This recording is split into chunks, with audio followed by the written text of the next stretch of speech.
खुदावंद यस्सु के अजीम जलाली नाम में आप सब की सलामती हो। मुकाशफा और उसका चौथा बाब हम खुदावंद के हजूर में तिलावत करेंगे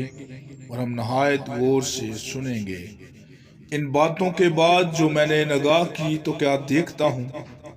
कि आसमान में एक दरवाज़ा खुला हुआ है, और जिसको मैंने पेशतर नसिंगे किसी आवाज से अपने साथ बातें करते सुना था, वही फरमाता है कि यहाँ ऊपर आ जा,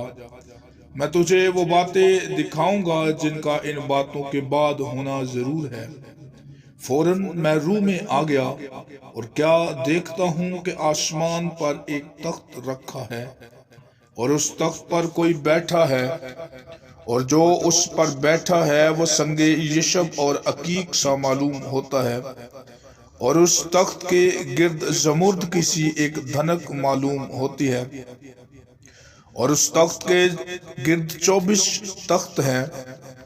और उन तख्तों पर 24 बुजुर्ग सफेद पोशाक पहने हुए बैठे हैं, और उनके सरों पर सोने के ताज हैं, और उस तख्त में से बिजलियां और आवाजें और गरजें पैदा होती हैं, और उस तख्त के सामने आग के 7 चिराग जल रहे हैं। ये खुदा की 7 रूहें हैं, और उस तख्त के सामने गोया शीशा का समंदर बलौर की मानद है, और तख्त के बीच में और तख्त के गिरदा गिर्द 4 जानदार, जिनके आगे पीछे आंखें ही आंखें हैं। पहला जानदार बब्बर की मानद है, और दूसरा जानदार बछड़े की मानद,